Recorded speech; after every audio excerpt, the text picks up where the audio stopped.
My name is Emily Carter. I work as a laundress, and the course of my life changed the day I met a homeless little boy. Hello. Stay with me, and I promise you will be delighted, thrilled, and inspired by this amazing story. Enjoy. Whoa, you scared me, kid, I blurted when a small boy suddenly hugged my leg. He was adorable but filthy. I was picking out raw chicken at the downtown public market in Newark, New Jersey, when the boy came up to me. I'm hungry, the boy mumbled, one hand on his stomach. He looked about 3 years old. Oh, sweetheart, where are your mom and dad? I asked, but he was too little to give a real answer. That kid's a street kid around here, the vendor butted in. We already called the local precinct about him, but nothing happened. Folks give him food when we can. At night, he curls up near some of the homeless who sleep together on the sidewalk. They probably feel bad for him, but they can't take him in. They just keep him nearby when he's sleepy. Oh, that's awful. Mom, here's my payment, I said softly. I'll feed the little one first. He's breaking my heart. Thanks, regular. Come again. The vendor smiled. I turned to the boy.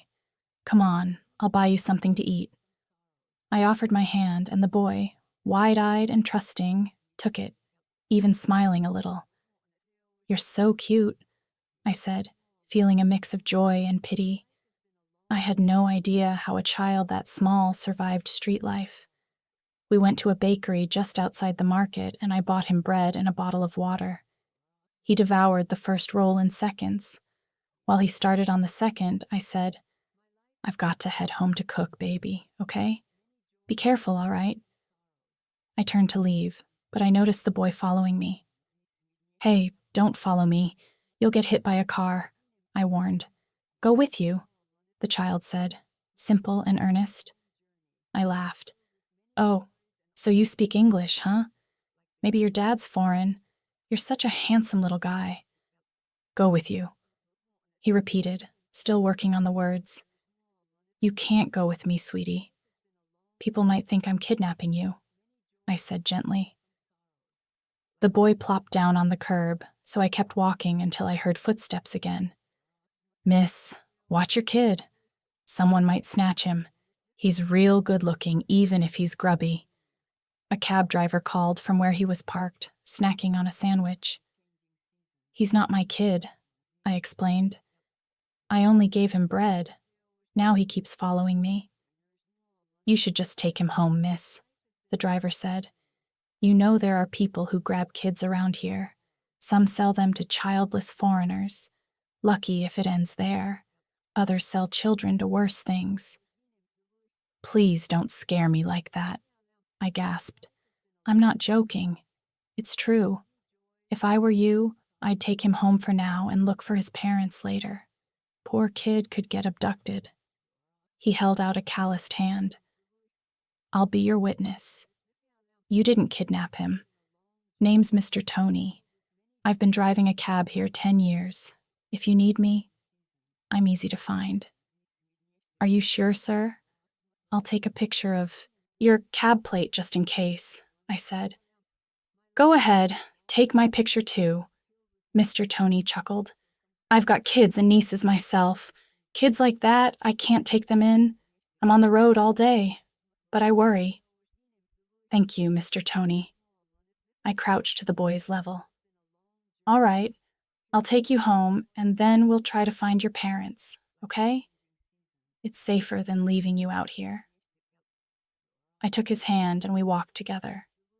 Truth be told, I wasn't rich.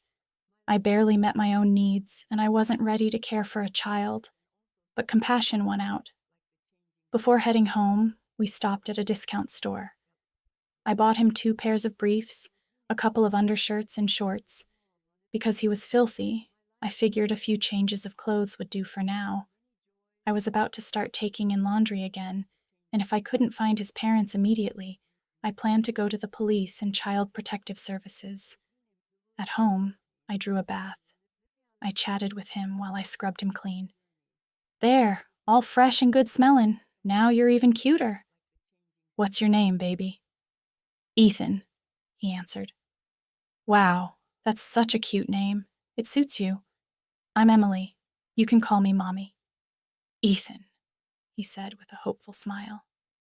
I'm not your mommy, baby Ethan, I said gently. Call me Auntie Emily, okay? I want Mommy, he whispered. A sharp ache tugged at my chest. My mom had died when I was little, and a few years later my dad passed away. I knew the grief of losing parents. Do you know your mommy or daddy's names? I tried. Ethan shook his head. How are we going to find them? I murmured. Mommy, Ethan repeated, and I could only smile sadly. After the bath, we ate and went to sleep. Good night, baby Ethan, I whispered. He hugged me, and I smiled again. I felt strangely light around him. He was sweet and gentle, irresistibly lovable. The next day, I brought Ethan to the local police precinct, but they told me to keep the child for now while they looked into his parents. They had no facility open that day and were understaffed, so I brought Ethan along whenever I picked up laundry and washed at home. Plenty of people still preferred someone to hand wash whites or treat tough stains, not just toss everything into a machine. Days passed with no news. I grew closer to the little boy. He felt like my own. One afternoon, my best friend Sarah dropped by. We'd been friends since high school, always watching each other's backs. Who's the kid? Sarah blinked. I'm gone 2 weeks and you've got a son now? That was fast.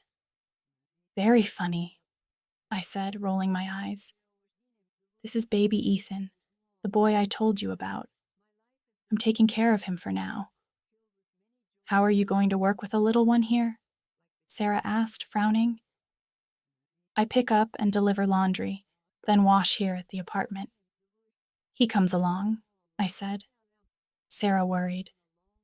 There's someone I know who needs a laundress. Her boss is the house manager for a wealthy doctor. He's also a hospital director. He doesn't want his coats just done by any washer.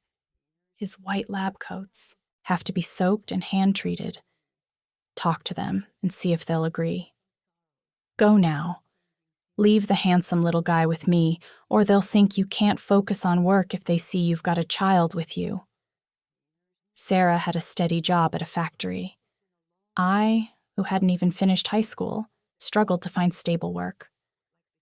Okay, where is it?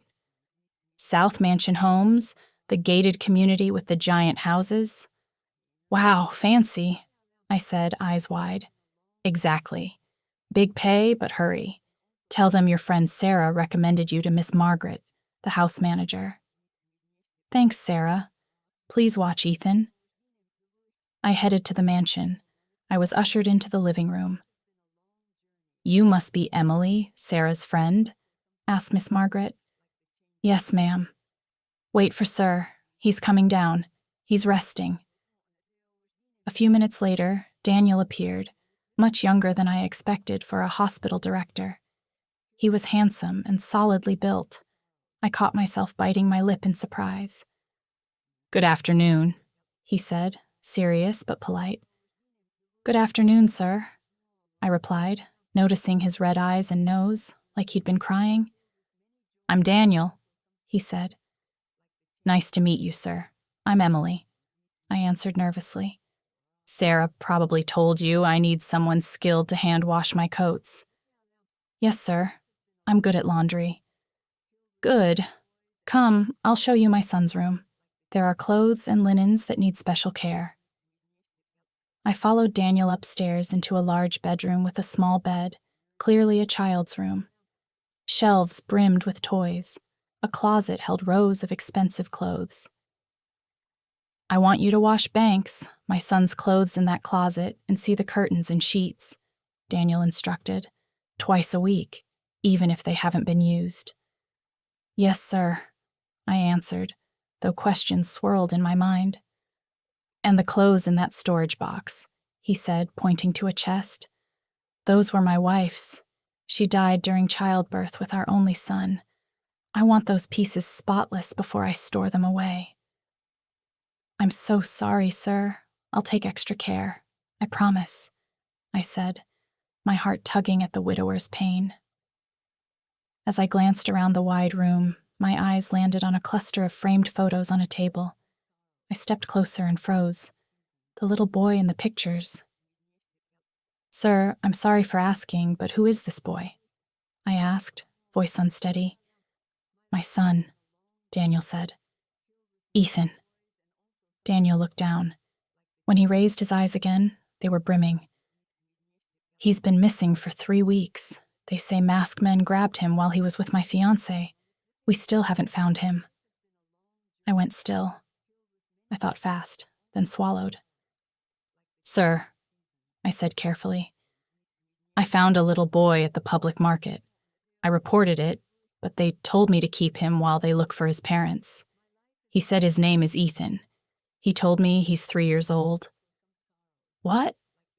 Daniel's voice cracked. How do you know my son's name is Ethan? Really?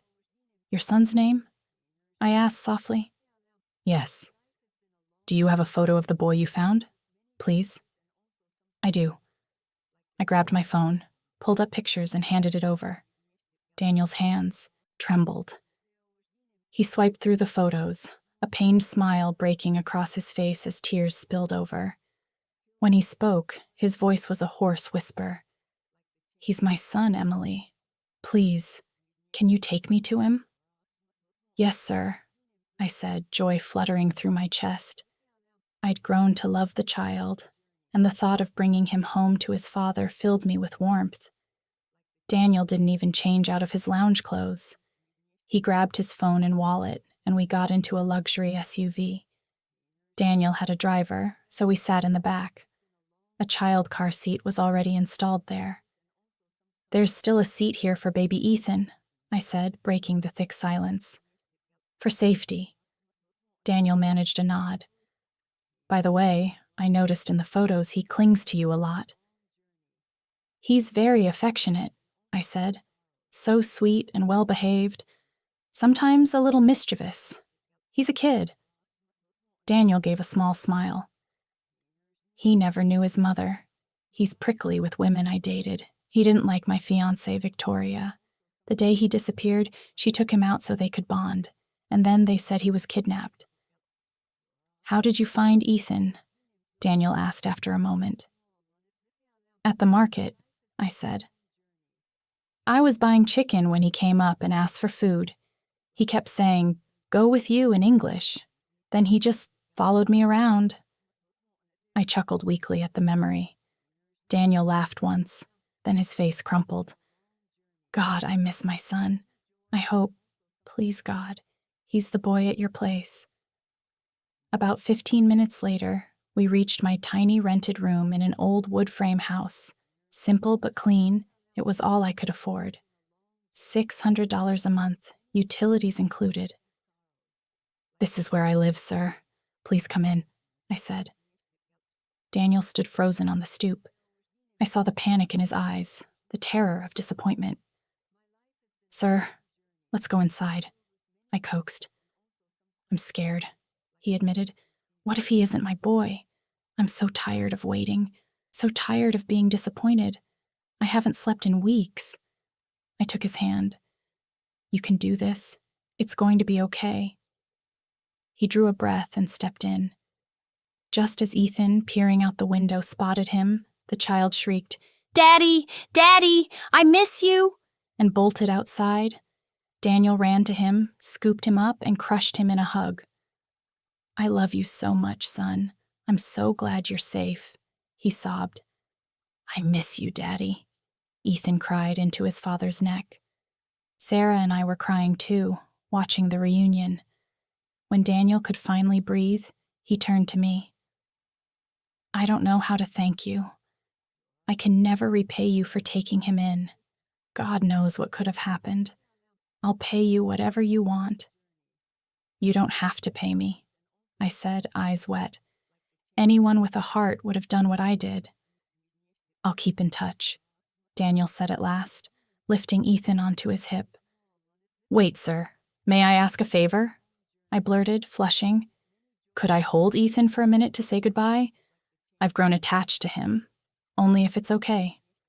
Of course, Daniel said, passing the boy over. I hugged Ethan and couldn't stop the tears.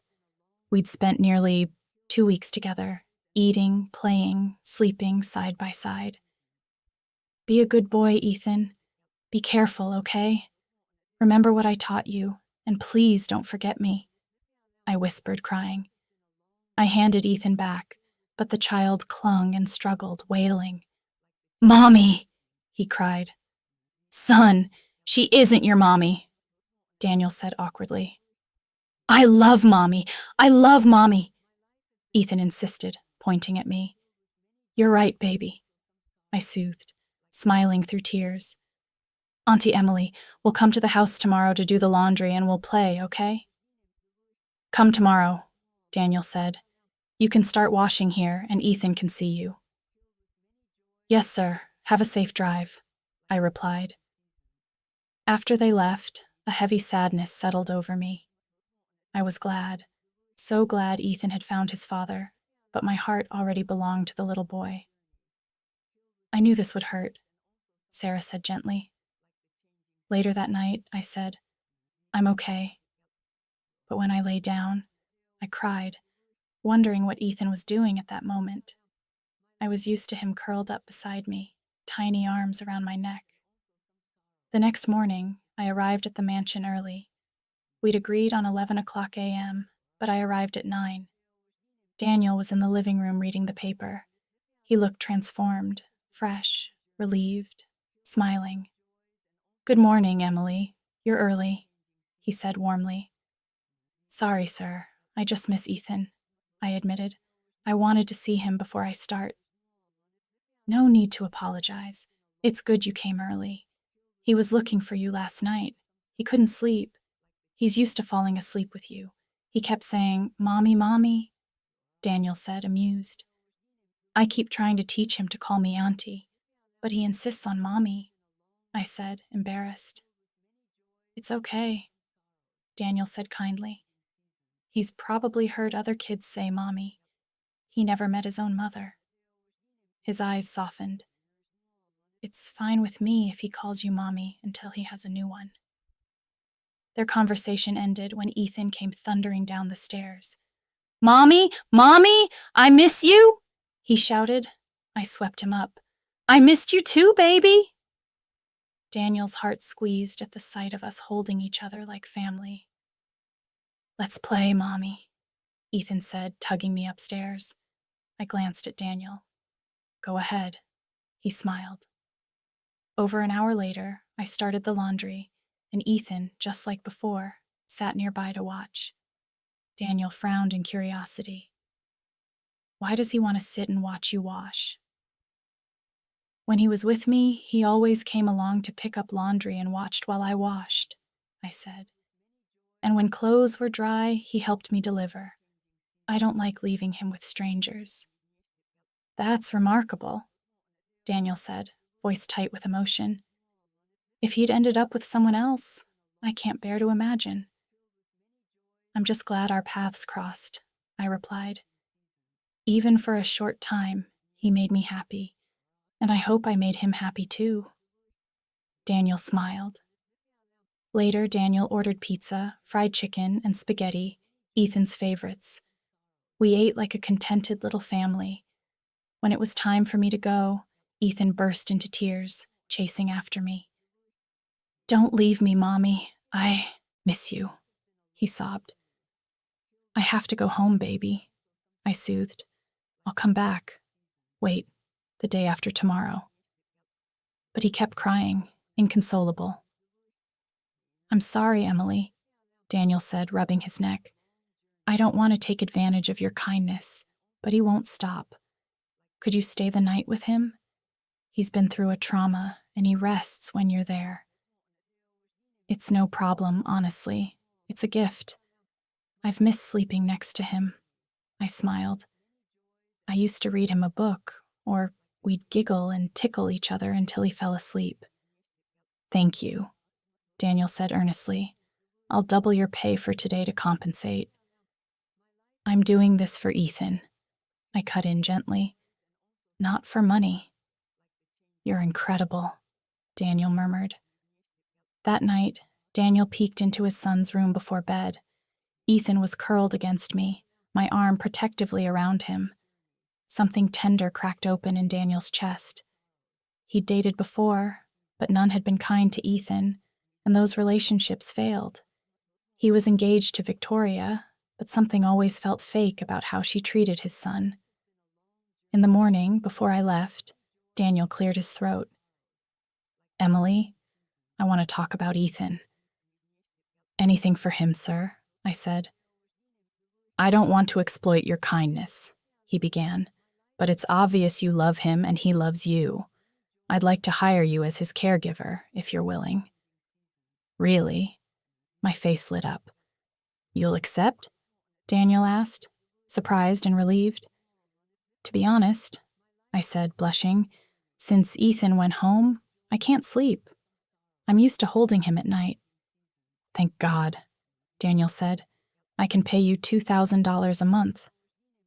That's too much, I said quickly. I can't take money for loving Ethan. Let me care for him for free. Just let me keep taking in laundry and do it here. He's used to sitting with me while I wash. You can pay me for the household laundry I do for you. You'd care for my son without pay? Why? Daniel asked, stunned. Because I love him, I said simply. As Auntie Emily, just let me keep my laundry work. I still need income. Daniel exhaled. Fine, thank you. It means the world, honestly. I'm terrified of losing him again. I feel safer when you're the one caring for him. You won't regret it, I promised. I'll do everything for Ethan's good. I went home to pack a bag. Daniel's driver dropped me off. As luck had it, Sarah was there. Why are you packing? Sarah asked, brow raised. I'm moving into the mansion for a while. I'll be taking care of Ethan, I said. He cries whenever I leave. So, you're not a laundress anymore? You're a nanny now? Sarah teased. I can't make money off Ethan. I love him, but I'll still do laundry, I said. So you're watching a child for free? Sarah's voice jumped. Something like that. Oh no, you're letting your emotions run your life again, Sarah scolded. And the dad?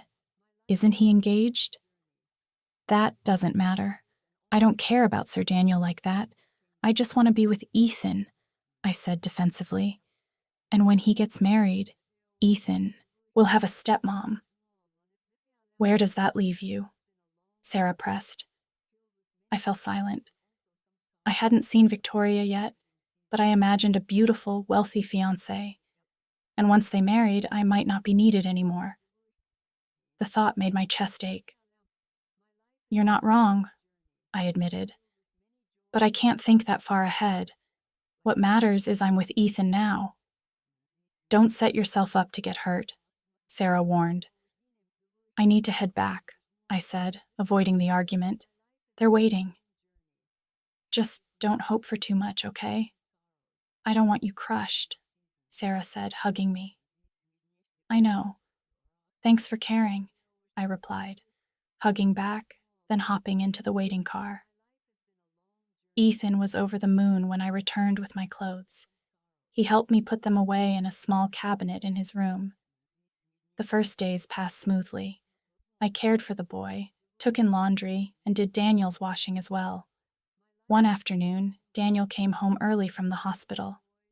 Ethan was napping, and I was folding dry clothes. I wore old joggers and a loose t-shirt, but my natural beauty still shone. Good afternoon, sir. You're early. Ethan's asleep. He got up at dawn. I smiled. Good afternoon, Daniel said, returning the smile. Meetings ended early and some patients canceled. I brought cake. Let's have a snack. Oh, no need, sir. That's too much, I protested.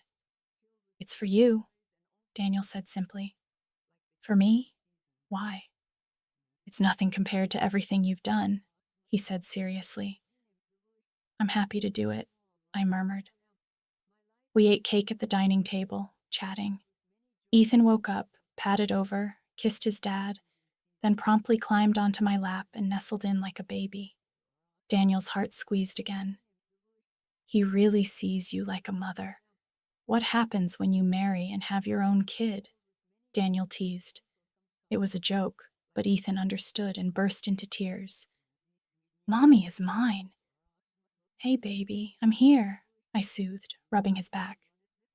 Since I'm home early, Daniel said, thinking fast, why don't we take Ethan to the mall? Mall, I want the mall, Ethan cheered, face lighting up. All right, I laughed. Laundry's done anyway.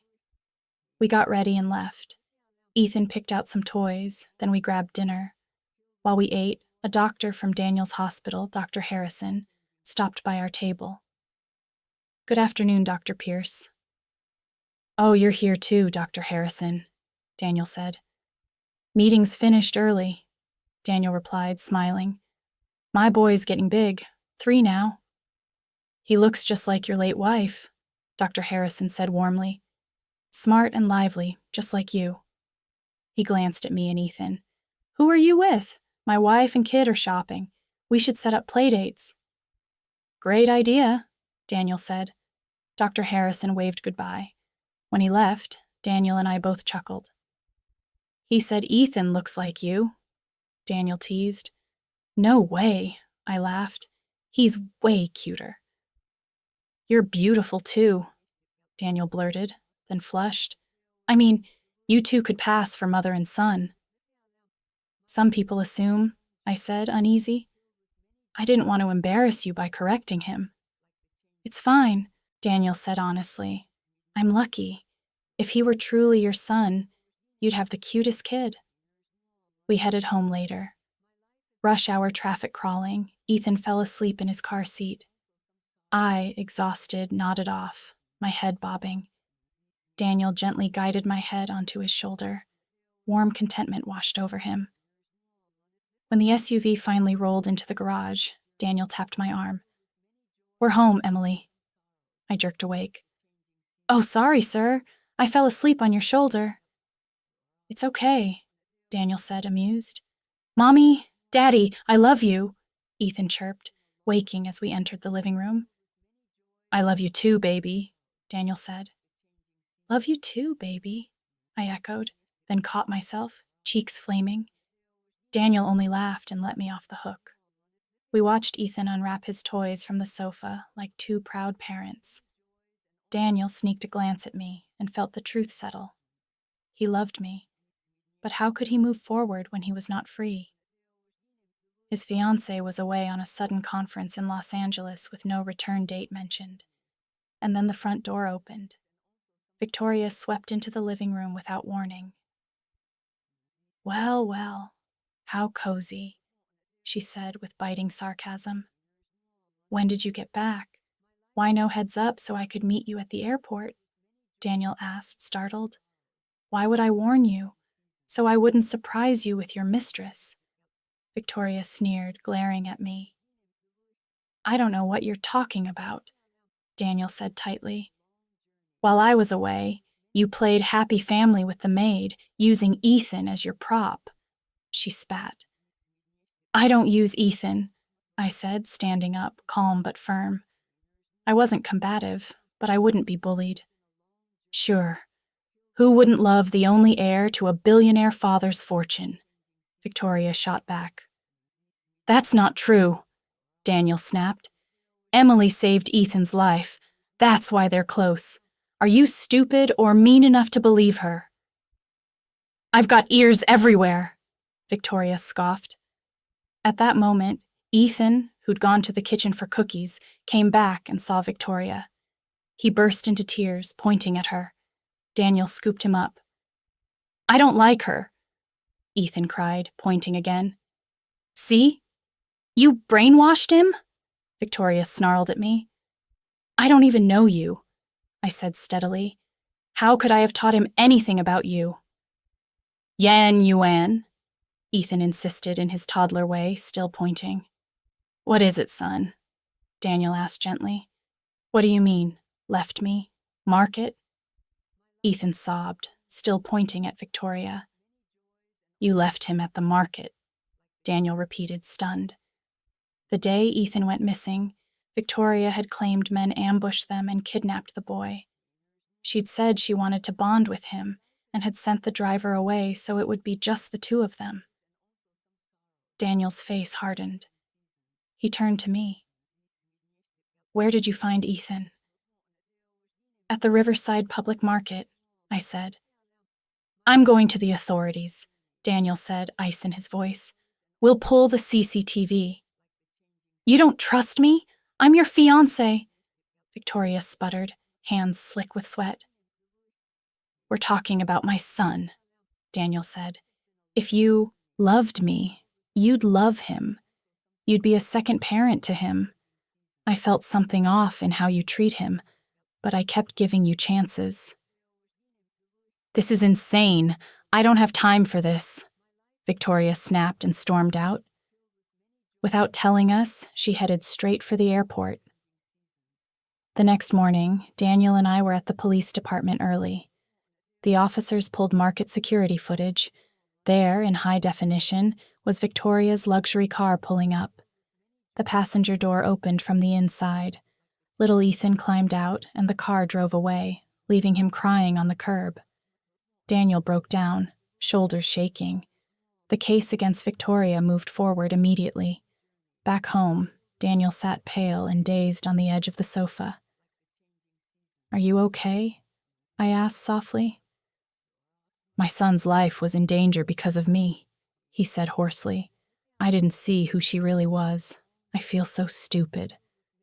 Don't blame yourself, I said. You're a victim too. What matters is Ethan is safe now. We help him heal. I don't think I can ever marry again, Daniel said quietly. What if I choose someone who can't love Ethan? Not everyone is like Victoria, I said, heart aching for him. Maybe there's someone who loves him like you do, Daniel said, attempting a joke, then swallowed. Truth is, I'm falling for you. I held back because I had a fiancé and I don't cheat, but I want you to know there's a place for you in my heart. Someday, I hope I'll have a place in yours. Victoria just walked out of your life, I protested, flustered. It's too soon. I don't want to be a rebound. I'm not rushing. I just wanted you to know how I really feel. My cheeks warmed. I feel the same, but I know my place. I'm just your laundress. You're my boss. We're from different worlds. Is there a law that says a laundress and a hospital director can't fall in love? Daniel asked, half smiling. Victoria and I were from the same world. Were we happy? Sometimes. But her priorities were parties, jewelry, cars, real estate. That's not me. I want family. And you've seen how that ended, with her hurting my child. My eyes softened. You make a good point. Rest, Daniel said. We've done enough for one day. Thank you. If you hadn't been with me and Ethan, I don't know how I'd have survived this. I'm happy to help, I said, meeting his gaze. Days passed, and Daniel and I grew even closer. Both of us were free now, with nothing standing in the way of whatever might blossom between us. I still slept in Ethan's room, but I no longer took outside laundry jobs. I focused on caring for the boy. I looked after Daniel too, prepping his meals, making sure he ate before heading to the hospital, and welcoming him home at night. We often traveled together on short, out-of-town trips. It felt like we had a mutual understanding. We loved each other. Ethan started preschool. Daniel's driver took us each morning. Daniel said I could just drop Ethan off and return at pickup, but I wasn't comfortable letting him out of my sight. Yet, so I stayed and watched from the sidelines. One day, 2 other nannies struck up a conversation. "Excuse me, sis, are you that boy's mom?" asked one, Rebecca. "Oh no, I'm his caregiver," I replied with a smile. "You a nanny, like us?" asked the other, Ashley. "Something like that," I said. Why is he super close to you? Rebecca pressed. He calls you mommy. It's a long story, I laughed. But your boss is okay with it? Him calling you mommy? Ashley asked. It's fine with him. He's really kind, I said. Wait, isn't that your boss? Ashley blurted, pointing. Daniel was walking up the path in rolled-sleeve dress shirt, slacks, black shoes, and holding a bouquet of white roses, at least 24. He looked striking enough to make the nannies squeal. Oh my gosh, he's handsome, one of them breathed. My heart thudded. I knew the flowers were for me. Hi, Daniel said when he reached me. Flowers for you. He handed them over. Thank you. You didn't have to. Why are you here? I asked, brows knitting. There's an urgent surgery in Seattle. I have to go operate on a critical VIP patient. I might be back in 2 days. Your birthday is tomorrow, and I didn't want you thinking I forgot, Daniel said, voice warm. You didn't have to do this. I know you're busy, but thank you. I really appreciate it. I've never received flowers this many or this beautiful, I said, eyes misty. Daniel held my gaze.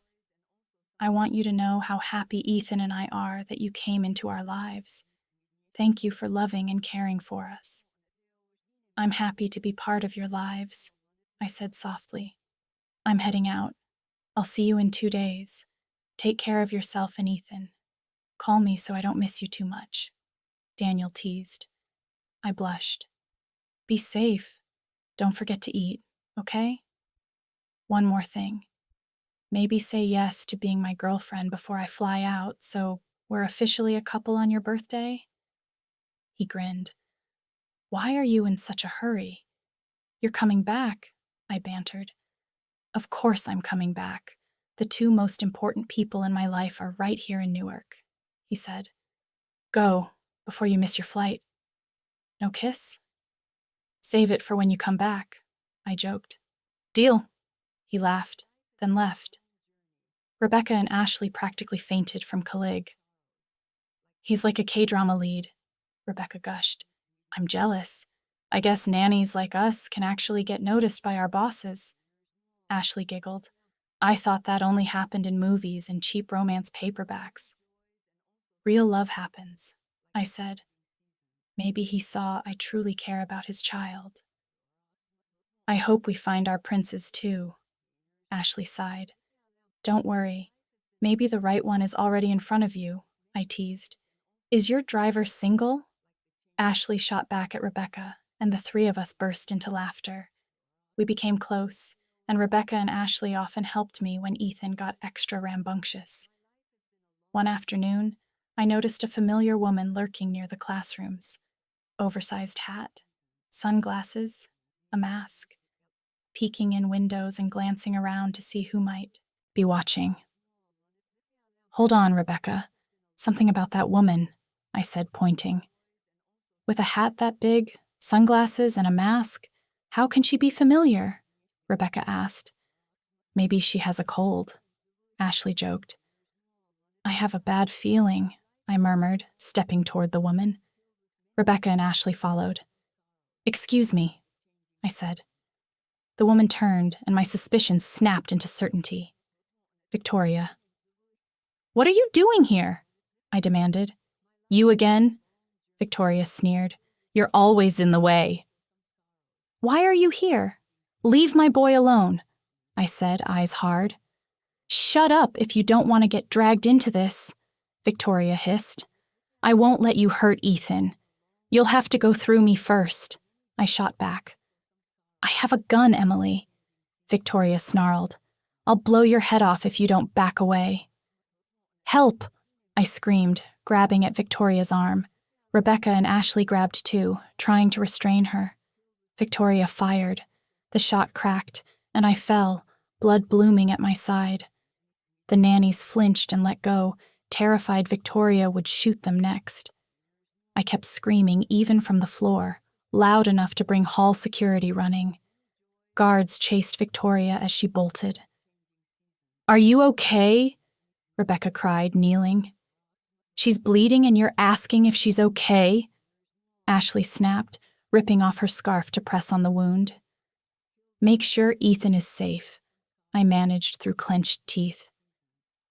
I'm going to his classroom, Ashley said, sprinting off. I was rushed to the hospital, Daniel's hospital. A nurse ran to Daniel. Doctor, emergency patient named Emily is asking for you. Daniel's stomach dropped. He hurried to the ER where doctors were already at work. What happened? He demanded. Victoria came to the school, I whispered, weak from blood loss. Doctor, please wait on the side, another physician said firmly. Policy. You can't treat someone you're emotionally involved with. Daniel stepped back, shaking, while Rebecca filled him in. Sir, your son is fine. Emily saved him. Victoria tried to get close to Ethan, and Emily intervened. She took the bullet. I know. Thank you for helping, Daniel said, voice raw. I'll send the driver to get Ethan now. I underwent surgery. The wound wasn't catastrophic, but the bullet needed to be removed from my side. I woke later in a private room. Where am I? Where's Ethan? I asked, panicking. Daniel hugged me carefully. He's safe, thank you. I sagged in relief. Good. They caught Victoria, Daniel said. Yes, at least now we'll have peace. You saved Ethan again. I don't know what I'd do if anything happened to you. God won't abandon me, I said faintly. But, I know you won't stop worrying, especially since you still haven't said yes to me. Daniel tried to joke. You're thinking about that now? I laughed weakly. I'm the lucky one for knowing you, Daniel said. I won't let you slip away after all you've done for me and my son. All I want now is to love and take care of you. Will you be my girlfriend? I'll say yes on one condition, I said, eyes twinkling. Anything, Daniel grinned. I still want to sleep in Ethan's room for now, I said. Not with you, not yet. Fine, I respect you. There will come a time you'll sleep in my room, he teased. Ambitious, I shot back, and we both laughed. We became a couple. Daniel saw how deeply I loved them. It was rare to find a woman willing to do everything for his child. After 3 months, Daniel proposed, and I accepted. Daniel helped me return to school, and when I finished, we planned for a baby, wanting first to save a time with Ethan. Their family was peaceful and happy. In gratitude for their help, Daniel paid for Ashley and Rebecca to complete 2-year programs, which led to better-paying jobs. When I gave birth to a bouncing baby girl, both Ashley and Rebecca stood as godmothers. Some people believe in good and bad karma, that what goes around comes around. The good we do returns to us, and kindness clears a path toward a brighter life. In my case, everything began with kindness, and I was blessed with a joyful family and a comfortable life. Thank you for listening. If you made it here, tell us what you thought in the comments, and don't forget to subscribe to the channel and turn on notifications so you don't miss any of our new content. Every like, comment, and share helps us keep creating amazing stories for you.